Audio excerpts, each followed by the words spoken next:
First question start करते हैं जी।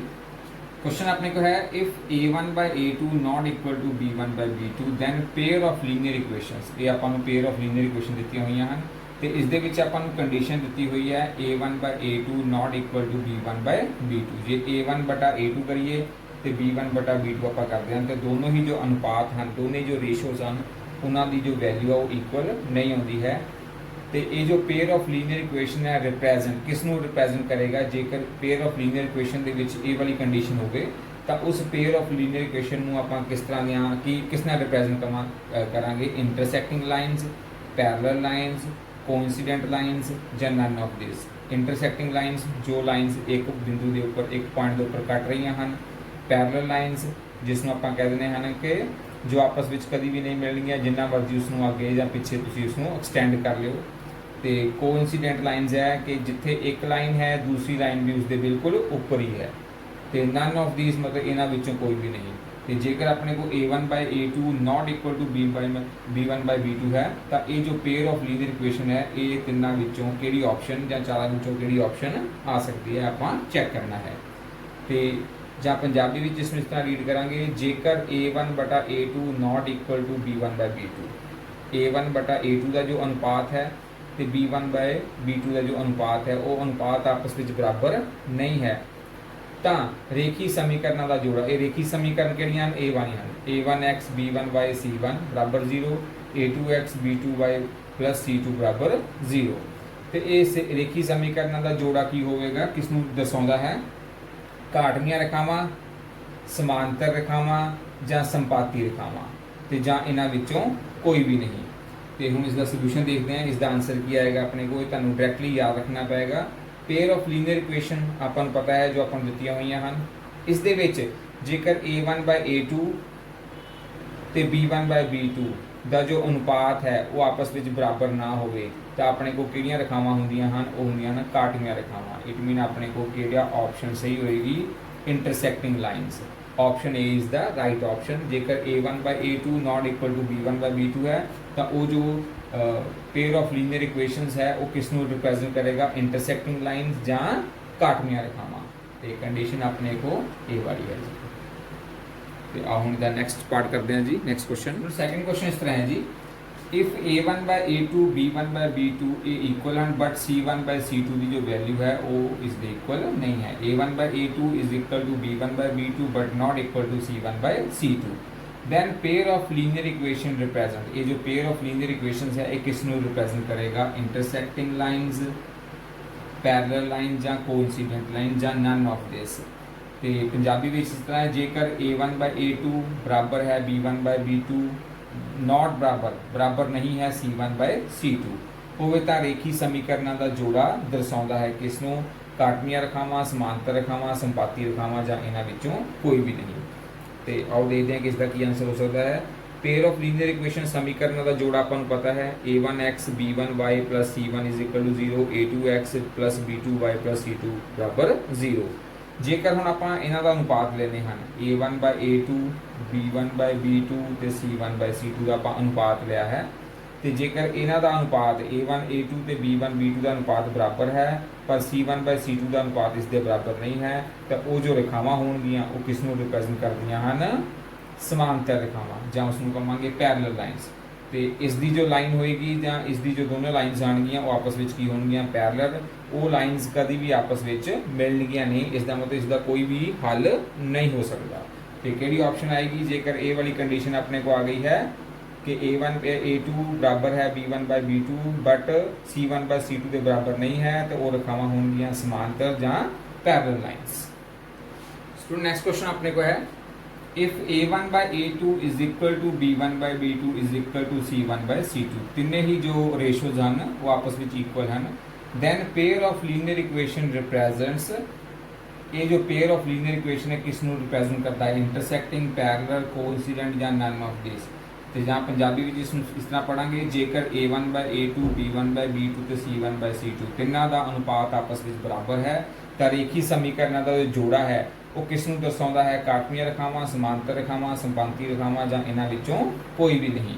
तो अपने को पेयर ऑफ लीनियर इक्वेशन पता है रेखी समीकरणों का जोड़ा, तो जेकर रेखी समीकरणों के जोड़े में a1 by a2 B1 by B2 ਤੇ C1 ਬਾਈ C2 ਦਾ ਜੋ ਅਨੁਪਾਤ ਹੈ ਉਹ ਬਰਾਬਰ ਆ ਜਾਵੇ ਤੇ ਇਸ ਦਾ ਮਤਲਬ ਹੈ ਦੋਨੋਂ ਹੀ ਰੇਖਾਵਾਂ ਕੀ ਹੋਣਗੀਆਂ ਕੋਇਨਸੀਡੈਂਟ ਲਾਈਨਸ ਜਾਂ ਉਸ ਨੂੰ ਕਹਾਂਗੇ ਸੰਪਾਤੀ ਰੇਖਾਵਾਂ। ਇਸ ਦਾ ਮਤਲਬ ਹੈ ਕਿ ਜਿੱਥੇ ਇੱਕ ਰੇਖਾ ਹੈ ਦੂਸਰੀ ਰੇਖਾ ਵੀ ਉਸ ਦੇ ਉੱਪਰ ਹੀ ਹੈ, ਦੋਨੋਂ ਹੀ ਰੇਖਾਵਾਂ ਇੱਕ ਦੂਸਰੇ ਦੇ ਉੱਪਰ ਆ ਰਹੀਆਂ ਹਨ ਤੇ ਇਹ ਕੰਡੀਸ਼ਨ ਹੁੰਦੀ ਹੈ ਆਪਣੇ ਕੋਲ ਕਿ ਜੇਕਰ ਤਿੰਨੇ ਹੀ ਜੋ ਅਨੁਪਾਤ ਹੈ ਉਹ ਆਪਸ ਵਿੱਚ ਬਰਾਬਰ ਹੋਣ। स्टूडेंट नेक्स्ट क्वेश्चन इस तरह है जी, if a pair of linear equation is consistent then the lines will be parallel, intersecting, coincident या इंटरसेक्टिंग और कोइंसिडेंस। ਹੁਣ ਇਸ ਦੇ ਵਿੱਚ ਆਪਣੇ ਕੋਈ ਚੈਪਟਰ ਵਿੱਚ ਦੋ ਵਰਡਸ ਆਉਂਦੇ ਹਨ, ਕੰਸਿਸਟੈਂਟ ਤੇ ਇਨਕੰਸਿਸਟੈਂਟ। ਕੰਸਿਸਟੈਂਟ ਦਾ ਮਤਲਬ ਕੀ ਹੁੰਦਾ ਹੈ ਕਿ ਉਹ ਜੋ ਪੇਅਰ ਆਫ ਲੀਨੀਅਰ ਇਕੁਏਸ਼ਨ ਹੈ ਉਸ ਦਾ ਕੋਈ ਨਾ ਕੋਈ ਸੋਲੂਸ਼ਨ ਪੋਸੀਬਲ ਹੈ, ਉਸ ਦਾ ਕੋਈ ਨਾ ਕੋਈ ਵੈਲਿਊ x ਅਤੇ y ਦੀ ਕੋਈ ਨਾ ਕੋਈ ਵੈਲਿਊ ਆ ਸਕਦੀ ਹੈ ਤਾਂ ਉਸ ਨੂੰ ਆਪਾਂ ਕਹਿ ਦਿੰਦੇ ਹਾਂ ਕੰਸਿਸਟੈਂਟ। ਤੇ ਜੇਕਰ x ਅਤੇ y ਦੀ ਕੋਈ ਵੈਲਿਊ ਆਪਣੇ ਕੋਲ ਨਹੀਂ ਆ ਸਕਦੀ, ਜੋ ਪੇਅਰ ਆਫ ਲੀਨੀਅਰ ਇਕੁਏਸ਼ਨ ਹੈ ਉਸ ਦਾ ਕੋਈ ਵੀ ਸੋਲੂਸ਼ਨ ਨਹੀਂ ਹੈ ਤਾਂ ਉਹ ਆਪਣੇ ਕੋਲ ਹੁੰਦਾ ਹੈ ਇਨਕੰਸਿਸਟੈਂਟ। ਤੇ ਆਪਣੇ ਕੋਲ ਕੁਐਸਚਨ ਦੇ ਵਿੱਚ ਇਹ ਪੁੱਛਿਆ ਗਿਆ ਹੈ ਕਿ ਜੇਕਰ pair of linear equation consistent ਹੈ, ਕੰਸਿਸਟੈਂਟ ਮਤਲਬ ਹੈ ਉਸ ਦਾ ਕੋਈ ਨਾ ਕੋਈ ਸੋਲੂਸ਼ਨ ਆ ਸਕਦਾ ਹੈ, ਪੋਸੀਬਲ ਹੈ, ਤਾਂ ਲਾਈਨਸ ਕੀ ਹੋਣਗੀਆਂ ਪੈਰਲਲ, ਇੰਟਰਸੈਕਟਿੰਗ, ਕੋਇਨਸੀਡੈਂਟ ਜਾਂ ਇੰਟਰਸੈਕਟਿੰਗ ਜਾਂ ਕੋਇਨਸੀਡੈਂਟ, ਦੋਨੋਂ ਵੀ ਹੋ ਸਕਦੀਆਂ ਹਨ। ਤੇ ਪੰਜਾਬੀ ਵਿੱਚ ਇਸ ਤਰ੍ਹਾਂ ਹੈ, ਜੇਕਰ ਸਮੀਕਰਨਾਂ ਦਾ ਜੋੜਾ ਸੰਗਤ ਹੈ, ਸੰਗਤ ਮਤਲਬ ਕਿ ਉਸ ਦਾ ਕੋਈ ਨਾ ਕੋਈ ਹੱਲ ਸੰਭਵ ਹੈ ਤਾਂ ਉਸ ਨੂੰ ਆਪਾਂ ਸੰਗਤ ਕਹਿ ਦਿੰਦੇ ਹਨ। ਜੇ ਇਸ ਦੇ ਅੱਗੇ ਐੜਾ ਲਗਾ ਦਈਏ ਅਸੰਗਤ, ਇਸ ਦਾ ਮਤਲਬ ਉਹ ਸਮੀਕਰਨਾਂ ਦੇ ਜੋੜੇ ਦਾ ਕੋਈ ਵੀ ਹੱਲ ਸੰਭਵ ਨਹੀਂ ਹੈ। ਤੇ ਜੇਕਰ ਸਮੀਕਰਨਾਂ ਦੇ ਜੋੜੇ ਦਾ ਹੱਲ ਸੰਭਵ ਹੈ, ਸੰਗਤ ਹੈ, ਤੇ ਰੇਖਾਵਾਂ ਕੀ ਹੋਣਗੀਆਂ ਸਮਾਂਤਰ, ਕਾਟਵੀਆਂ, ਸੰਪਾਤੀ, ਕਾਟਵੀਆਂ ਜਾਂ ਸੰਪਾਤੀ। ਪਤਾ ਹੀ ਆਪਾਂ ਨੂੰ ਸਮਾਂਤਰ ਕਿਸ ਤਰ੍ਹਾਂ ਹੁੰਦੀਆਂ ਹਨ, ਇਸ ਤਰ੍ਹਾਂ ਪੈਰਲਲ ਜੋ ਕਦੀ ਵੀ ਆਪਸ ਵਿੱਚ ਨਹੀਂ ਮਿਲਦੀਆਂ, ਕਾਟਵੀਆਂ ਇਸ ਤਰ੍ਹਾਂ ਜੋ ਇੱਕ ਬਿੰਦੂ ਤੇ ਮਿਲਦੀਆਂ ਹਨ, ਇੱਕ ਪੁਆਇੰਟ ਤੇ ਆਪਸ ਵਿੱਚ ਮੀਟ ਕਰਦੀਆਂ ਹਨ। ਸੰਪਾਤੀ, ਕੋਇਨਸੀਡੈਂਟ ਕਿਹੜੀਆਂ ਹੁੰਦੀਆਂ ਹਨ ਜੋ ਕਿ ਹਰ ਪੁਆਇੰਟ ਦੇ ਉੱਪਰ ਇੱਕ ਦੂਸਰੇ ਨਾਲ ਮੀਟ ਕਰਦੀਆਂ ਹਨ। ਤੇ ਸੰਗਤ ਵਿੱਚ ਆਪਣੇ ਕੋਲ ਕੀ ਹੋਏਗਾ ਕਿ ਉਹਨਾਂ ਦਾ ਜੋ ਹੱਲ ਹੈ ਉਹ ਸੰਭਵ ਹੈ, ਇਟ ਮੀਨ ਉਹਨਾਂ ਦਾ ਜੋ ਕੋਈ ਨਾ ਕੋਈ ਹੱਲ ਪੋਸੀਬਲ ਹੈ ਤੇ ਹੱਲ ਉੱਥੇ ਹੀ ਪੋਸੀਬਲ ਹੋਏਗਾ ਜਿੱਥੇ ਜੋ ਲਾਈਨਸ ਆਪਸ ਵਿੱਚ ਮੀਟ ਕਰਨਗੀਆਂ, ਜਿਸ ਦੇ ਵਿੱਚ ਲਾਈਨਸ ਆਪਸ ਵਿੱਚ ਕੱਟਣਗੀਆਂ ਇੱਕ ਦੂਸਰੇ ਨੂੰ। ਤੇ ਹੁਣ ਨਜ਼ਰ ਆ ਰਿਹਾ ਕਿ ਕਿੱਥੇ ਕਿੱਥੇ ਆਪਸ ਵਿੱਚ ਕੱਟ ਰਹੀਆਂ ਹਨ, ਕਾਟਵੀਆਂ ਰੇਖਾਵਾਂ ਵੀ ਕੱਟ ਰਹੀਆਂ ਹਨ, ਸੰਪਾਤੀ ਰੇਖਾਵਾਂ ਵੀ। ਇਸ ਦਾ ਮਤਲਬ ਆਪਣਾ ਆਨਸਰ ਇੰਟਰਸੈਕਟਿੰਗ ਤੇ ਕੋਇਨਸੀਡੈਂਟ ਦੋਨੋਂ ਹੀ ਹੋਵੇਗਾ। ਇਟ ਮੀਨ ਕਿਹੜੀ ਆਪਸ਼ਨ ਆਪਣੇ ਕੋਲ ਸਹੀ ਹੋਵੇਗੀ, D option is the right option, ਜਿਸ ਦੇ ਵਿੱਚ ਲਿਖਿਆ ਹੈ ਕਿ ਜੋ ਰੇਖਾਵਾਂ ਹਨ ਉਹ ਕਾਟਵੀਆਂ ਵੀ ਹੋ ਸਕਦੀਆਂ ਹਨ, ਸੰਪਾਤੀ ਵੀ। ਇਟ ਮੀਨ ਜੋ ਲਾਈਨਸ ਹੈ ਉਹ ਇੰਟਰਸੈਕਟਿੰਗ ਵੀ ਹੋ ਸਕਦੀਆਂ ਹਨ ਤੇ ਕੋਇਨਸੀਡੈਂਟ ਲਾਈਨਸ ਵੀ ਹੋ ਸਕਦੀਆਂ ਹਨ। ਇਹ ਆਪਾਂ ਇਸ ਦਾ ਸੋਲੂਸ਼ਨ ਲਿਖਿਆ ਹੋਇਆ ਇਸ ਤਰ੍ਹਾਂ, ਕੰਸਿਸਟੈਂਟ ਉਹ ਕਾਟਵੀਆਂ ਵੀ ਹੋ ਸਕਦੀਆਂ ਹਨ, ਕੰਸਿਸਟੈਂਟ ਕੋਇਨਸੀਡੈਂਟ ਲਾਈਨ ਸੰਪਾਤੀ ਵੀ ਹੋ ਸਕਦੀਆਂ ਹਨ। ਤੇ ਇਨਕੰਸਿਸਟੈਂਟ ਜਿਸ ਨੂੰ ਆਪਾਂ ਅਸੰਗਤ ਕਹਿ ਦਿੰਦੇ ਹਨ ਉਹ ਹੁੰਦੀਆਂ ਆਪਣੇ ਕੋਲ ਪੈਰਲਲ, ਜੋ ਆਪਸ ਵਿੱਚ ਕਦੀ ਵੀ ਨਹੀਂ ਮਿਲਦੀਆਂ। ਤੇ ਆ ਹੁਣ ਨੈਕਸਟ ਕੁਐਸਚਨ ਦੇਖਦੇ ਹਾਂ ਜੀ। ਸੋ ਨੈਕਸਟ ਕੁਐਸਚਨ ਇਸ ਤਰ੍ਹਾਂ ਹੈ ਜੀ, ਪੇਅਰ ਆਫ ਲੀਨੀਅਰ ਇਕੁਏਸ਼ਨਸ, ਇਹ ਆਪਾਂ ਨੂੰ ਪੇਅਰ ਆਫ ਲੀਨੀਅਰ ਇਕੁਏਸ਼ਨ ਦਿੱਤਾ ਹੋਇਆ ਜੀ, ਹੈਜ਼ ਯੂਨੀਕ ਸੋਲੂਸ਼ਨ ਇਫ, ਤੇ ਇਹ ਆਪਣੇ ਕੋਲ ਚਾਰ ਕੰਡੀਸ਼ਨ ਹੈ। ਯੂਨੀਕ ਸੋਲੂਸ਼ਨ ਦੀ ਆਪਾਂ ਕੰਡੀਸ਼ਨ ਦੇਖਣੀ ਕਿਹੜੀ ਹੈ, ਯੂਨੀਕ ਸੋਲੂਸ਼ਨ ਤੇ ਜਾਂ ਉਸ ਨੂੰ ਪੰਜਾਬੀ ਵਿੱਚ ਕਹਿ ਦਿੰਦੇ ਹਨ ਵਿਲੱਖਣ ਹੱਲ ਜਾਂ ਇੱਕ ਹੱਲ। ਰੇਖੀ ਸਮੀਕਰਨਾਂ ਦੇ ਜੋੜੇ, ਇਹ ਰੇਖੀ ਸਮੀਕਰਨਾਂ ਦੇ ਜੋੜੇ ਆਪਾਂ ਨੂੰ ਦਿੱਤੇ ਹੋਏ ਹਨ, ਇੱਕ ਇਹ ਹੈ ਰੇਖੀ ਸਮੀਕਰਨ, ਇੱਕ ਆਪਣੇ ਕੋਲ ਇਹ ਰੇਖੀ ਸਮੀਕਰਨ, ਤੇ ਦੋਨੋਂ ਮਿਲ ਕੇ ਕੀ ਬਣ ਗਿਆ ਆਪਣੇ ਕੋਲ ਰੇਖੀ ਸਮੀਕਰਨਾਂ ਦਾ ਜੋੜਾ। ਜੋੜੇ ਦਾ ਇੱਕ ਵਿਲੱਖਣ ਹੱਲ ਹੋਵੇਗਾ ਜੇਕਰ ਆਪਾਂ ਪਤਾ ਕਰਨਾ ਹੈ ਕਿ ਇਸ ਜੋ ਰੇਖੀ ਸਮੀਕਰਨ ਹੈ ਆਪਣੇ ਕੋਲ, ਰੇਖੀ ਸਮੀਕਰਨਾਂ ਦਾ ਜੋ ਜੋੜਾ ਹੈ ਇਸ ਦਾ ਵਿਲੱਖਣ ਹੱਲ, ਵਿਲੱਖਣ ਹੱਲ ਮਤਲਬ ਯੂਨੀਕ ਸੋਲੂਸ਼ਨ ਹੋਵੇਗਾ ਜੇਕਰ ਇਹ ਤਿੰਨ ਕੰਡੀਸ਼ਨ ਹਨ ਤੇ ਚੌਥੀ ਆਪਣੇ ਕੋਲ ਨਨ ਆਫ ਥੀਸ ਆ। ਇਹ ਤਿੰਨ ਕੰਡੀਸ਼ਨਾਂ ਵਿੱਚੋਂ ਆਪਾਂ ਦੇਖਣਾ ਹੈ ਕਿ ਆਪਣੇ ਕੋਲ ਕਿਹੜੀ ਕੰਡੀਸ਼ਨ ਹੈ ਕਿ ਜਿਹਦੇ ਨਾਲ ਆਪਣੇ ਕੋਲ ਇੱਕ ਵਿਲੱਖਣ ਹੱਲ ਹੋ ਸਕਦਾ ਹੈ ਜਾਂ ਯੂਨੀਕ ਸੋਲੂਸ਼ਨ ਹੋ ਸਕਦਾ ਹੈ। ਯੂਨੀਕ ਸੋਲੂਸ਼ਨ ਦਾ ਮਤਲਬ ਹੁੰਦਾ ਹੈ ਇੱਕ ਸੋਲੂਸ਼ਨ। ਤੇ ਜੇਕਰ ਆਪਾਂ ਇਹਨਾਂ ਦਾ ਗ੍ਰਾਫ ਡਰਾ ਕਰਦੇ ਹਨ, ਜੇਕਰ A1/A2, B1/B2, C1/C2 ਤਿੰਨੋਂ ਹੀ ਆਪਸ ਵਿੱਚ ਬਰਾਬਰ ਹੋ ਜਾਣ ਤਾਂ ਉਹ ਜੋ ਰੇਖਾਵਾਂ ਹੁੰਦੀਆਂ ਹਨ ਉਹ ਹੁੰਦੀਆਂ ਹਨ ਇਸ ਤਰ੍ਹਾਂ, ਇੱਕ ਰੇਖਾ ਦੇ ਉੱਪਰ ਹੀ ਦੂਸਰੀ ਰੇਖਾ ਆ ਜਾਏਗੀ ਤੇ ਇਸ ਨੂੰ ਆਪਾਂ ਕਹਿੰਦੇ ਹਨ ਕੋਇਨਸੀਡੈਂਟ ਲਾਈਨਸ ਜਾਂ ਸੰਪਾਤੀ ਰੇਖਾਵਾਂ। ਤੇ ਜੇਕਰ A1/A2 not equal to B1/B2 ਹੈ ਤਾਂ ਰੇਖਾਵਾਂ ਹੁੰਦੀਆਂ ਹਨ ਕਾਟਵੀਆਂ ਰੇਖਾਵਾਂ, ਇੰਟਰਸੈਕਟਿੰਗ ਲਾਈਨਸ। ਜੇਕਰ A1/A2 is equal to B1/B2 but not equal to C1/C2 ਤੇ ਉਹ ਆਪਣੇ ਕੋਲ ਹੁੰਦੀਆਂ ਹਨ ਸਮਾਂਤਰ, ਜਿਸ ਨੂੰ ਆਪਾਂ ਪੈਰਲਲ ਕਹਿ ਦਿੰਦੇ ਹਾਂ।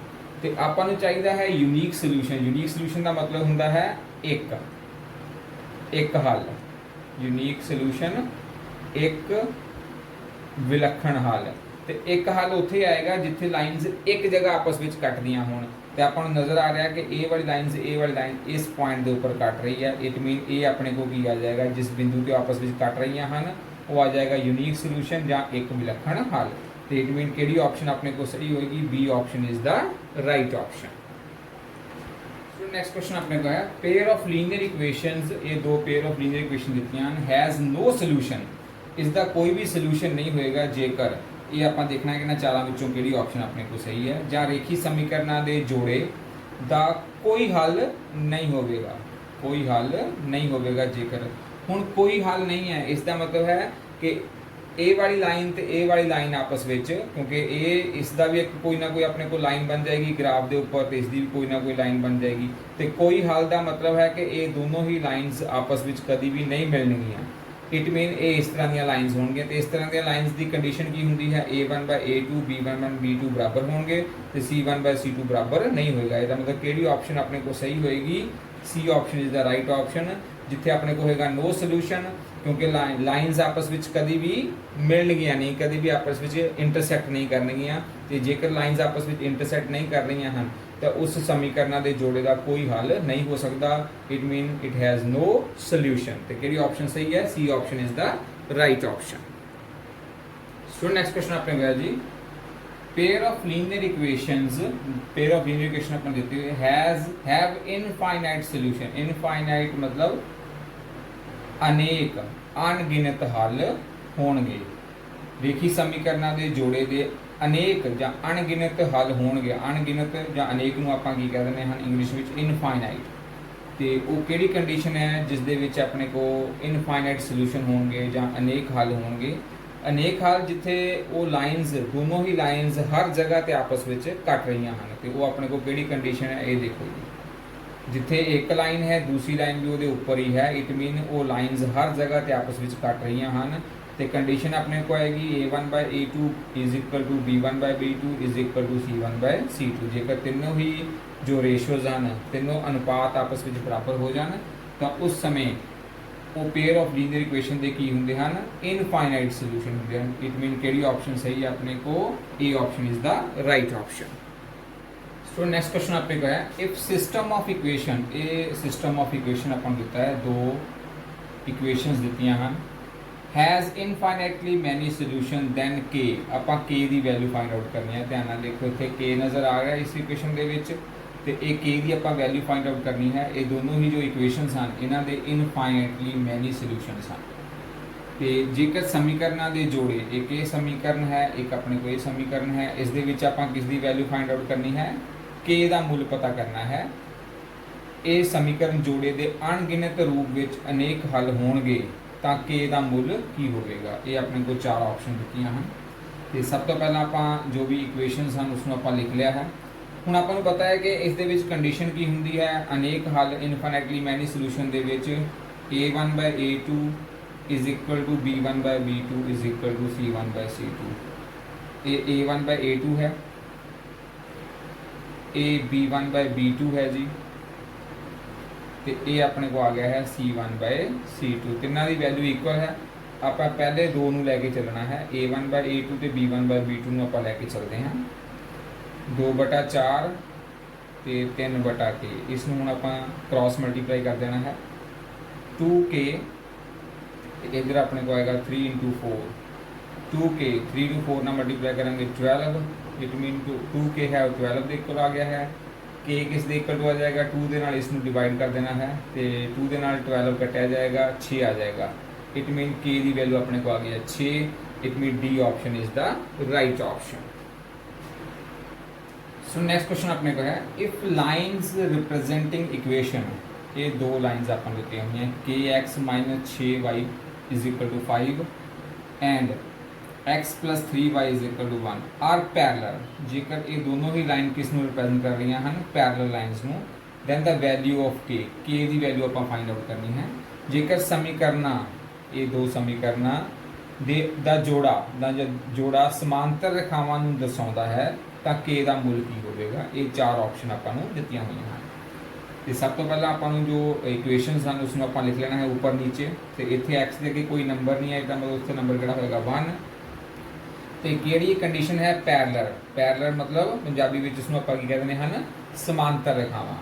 ਤੇ ਸਮਾਂਤਰ ਰੇਖਾਵਾਂ ਦੀ ਕੀ ਕੰਡੀਸ਼ਨ ਹੁੰਦੀ ਹੈ a1 by a2 is equal to b1 by b2 but not equal to c1 by c2। ਹੁਣ a1 by a2 ਇਹ ਰਹਿ ਗਿਆ k upon 1, b1 by b2 ਆਪਣੇ ਕੋ ਆਏਗਾ -6/3 ਤੇ not equal to c1 by c2 ਇਹ ਆਏਗਾ 5/1। ਤੇ ਇਸ ਦੇ ਵਿੱਚ ਪਹਿਲਾਂ ਆਪਾਂ ਇਸ ਨੂੰ ਲੈ ਕੇ ਚੱਲਦੇ ਹਾਂ, ਦੇਖਦੇ ਹਾਂ ਕਿ ਆਪਣੇ ਕੋਲ ਕੀ ਆਂਸਰ ਆਉਂਦਾ ਹੈ।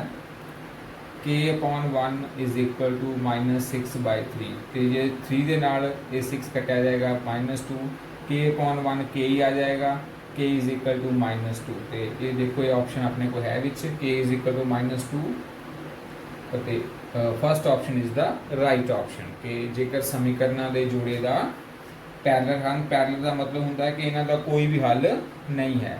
ਸਮੀਕਰਨਾਂ ਦਾ ਜੋੜਾ ਇਸ ਤਰ੍ਹਾਂ ਹੋਏਗਾ ਜੇਕਰ k ਦੀ ਜਾਂ k ਦਾ ਜੋ ਮੁੱਲ ਆਪਣੇ ਕੋਲ ਕਿੰਨਾ ਆ ਜਾਏਗਾ -2 ਆ ਜਾਏਗਾ। ਸੋ ਨੈਕਸਟ ਕੁਐਸਚਨ ਆਪਣੇ ਕੋਲ ਹੈ find the value of c।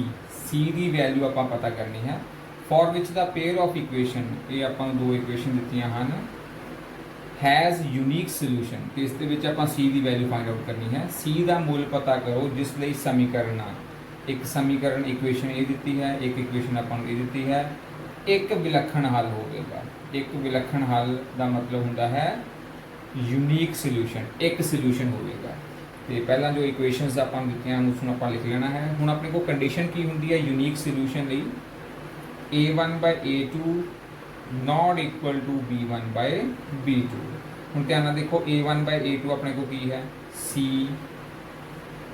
upon 6, ਇਹ ਆਪਣੇ ਕੋ a1 by a2 ਆ ਗਿਆ ਹੈ। Not equal to b1 by b2, b1 by b2 ਹੁੰਦਾ ਜੋ y ਦੇ ਨਾਲ ਨੰਬਰ ਲੱਗੇ ਹਨ, ਇੱਥੇ ਕੋਈ ਨੰਬਰ ਨਹੀਂ ਲੱਗਿਆ ਇਸ ਵਿੱਚ ਇੱਥੇ 1 ਹੋਏਗਾ ਤੇ ਇਹ ਆਪਣੇ ਕੋ ਆ ਗਿਆ -1 -2, ਮਾਈਨਸ ਨਾਲ ਮਾਈਨਸ कैंसिल कर ਦਿਓ। ਹੁਣ ਇਹ ਜੋ नीचे 6 है 6 है, 6 ਨੂੰ ਉਧਰ ਜਾ ਕੇ ਮਲਟੀਪਲਾਈ ਕਰ ਦੇਣਾ ਆਪਾਂ इंटू 6 कर दो, ਜਾਂ इसनों क्रॉस मल्टीप्लाई भी कर सकते हो। चलो क्रॉस मल्टीप्लाई करके कर लेने हैं। ये अपने को किस तरह आएगा c/6 नॉट इक्वल टू 1/2, इसनों क्रॉस मल्टीप्लाई कर दो a2c आ जाएगा नॉट इक्वल टू 1 × 6 आ जाएगा 2c नॉट इक्वल टू 6 1 ਦਾ 6। ਹੁਣ 2 ਨੂੰ ਇਸ ਦੇ ਨੀਚੇ ਲੈ ਜਾਓ 6/2, 2 ਦੇ ਪਹਾੜੇ ਵਿੱਚ ਕੈਂਸਲ ਹੋ ਜਾएगा 6 ਤੇ ਇਹ ਆ ਜਾਏਗਾ c नॉट इक्वल टू 3। ਤੇ ਕਿਹੜੀ ਆਪਸ਼ਨ ਆਪਣੇ ਕੋ ਸਹੀ ਆਪਸ਼ਨ ਹੈ ਇਥੋਂ ਆਪਾਂ ਨਜ਼ਰ ਆ ਰਹੀਆਂ ਚਾਰਾਂ ਆਪਸ਼ਨ ਦੇ ਵਿੱਚੋਂ c नॉट इक्वल टू जो 3 है वो अपने को ਕਿਹੜੀ ਹੈ c ਆਪਸ਼ਨ इज द जो अपने को last fourth option is the right option. Student ਇਸ ਵੀਡੀਓ ਵਿੱਚ ਮੈਂ 10 ਕੁਐਸਚਨ ਹੀ ਸੋਲਵ ਕੀਤੇ ਹਨ। ਇਸ ਦੇ ਜੋ ਰਿਮੇਨਿੰਗ ਕੁਐਸਚਨਸ ਹਨ ਉਹ ਮੈਂ ਨੈਕਸਟ ਵੀਡੀਓ ਵਿੱਚ ਸੋਲਵ ਕਰਾਉਂਗਾ। ਤੇ ਜੇਕਰ ਵੀਡੀਓ ਤੁਹਾਨੂੰ ਅੱਛੀ ਲੱਗੀ ਹੈ ਇਸ ਨੂੰ ਲਾਈਕ ਅਤੇ ਸ਼ੇਅਰ ਜ਼ਰੂਰ ਕਰ ਦੇਣਾ, ਮੇਰੇ ਚੈਨਲ ਨੂੰ ਸਬਸਕ੍ਰਾਈਬ ਕਰ ਦੇਣਾ ਤੇ ਬੈਲ ਆਈਕਨ ਨੂੰ ਵੀ ਜ਼ਰੂਰ ਪ੍ਰੈਸ ਕਰ ਦੇਣਾ ਤਾਂ ਜੋ ਮੇਰੀ ਨੈਕਸਟ ਵੀਡੀਓ ਦੀ ਨੋਟੀਫਿਕੇਸ਼ਨ ਤੁਹਾਨੂੰ ਮਿਲ ਸਕੇ। ਧੰਨਵਾਦ।